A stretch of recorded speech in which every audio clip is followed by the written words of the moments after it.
The search for lasting happiness. We all seek happiness. We chase success, love, wealth, and pleasure, believing they will bring us lasting joy. But have you ever noticed how fleeting these moments are? One day we feel on top of the world. The next, we're anxious, frustrated, or lost. Why? Because we are trapped in a cycle of craving and suffering. Over 2,500 years ago, the Buddha discovered a way out of this cycle. A path that leads not to temporary pleasure, but to true freedom. This path is called the Noble Eightfold Path. The core of the path. A practical guide to freedom. The Noble Eightfold Path is not a set of rigid rules. It is a practical guide to living with clarity, wisdom, and peace.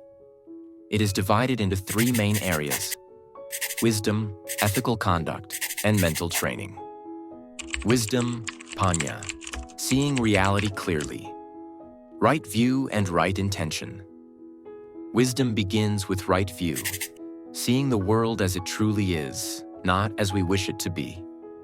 This means understanding that everything is impermanent, unsatisfactory, and without a fixed self. When we cling to things as if they will last forever, we suffer.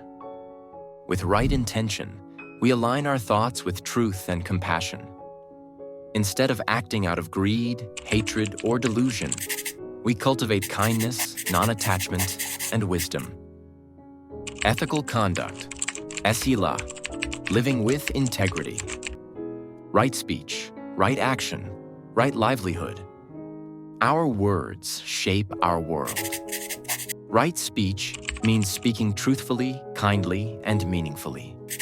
Gossip, lies, and harsh words create suffering, not just for others, but for ourselves. Right action is about behaving ethically, avoiding harm, violence, and exploitation. It's not about morality imposed from outside, but about understanding that our actions create consequences. Right livelihood means earning a living in a way that does not cause harm to others. If our work exploits people or the planet, it leads to suffering, even if we don't see it immediately. Mental training, Samadhi, mastering the mind. Right effort, right mindfulness, right concentration. Training the mind is essential. Right effort means cultivating wholesome thoughts and letting go of harmful ones. Just as a gardener removes weeds and nurtures good seeds, we must do the same with our minds. With right mindfulness, we become aware of our thoughts, emotions, and surroundings. Instead of being lost in worries about the past or future, we live fully in the present. Finally, right concentration helps us stabilize the mind. A restless mind is like a stormy lake.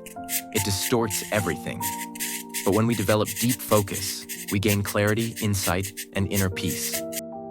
Closing. The path is here. Walk it. The Noble Eightfold Path is not a belief system.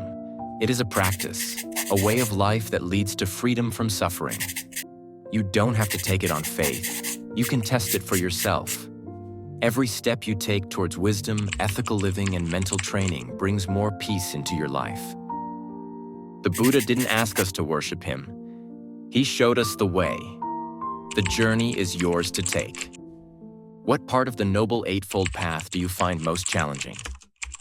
Let's discuss in the comments. In the next video, we will explore how impermanence shapes every aspect of our lives, and how understanding it can free us from suffering. Subscribe for more insights on the path to true freedom.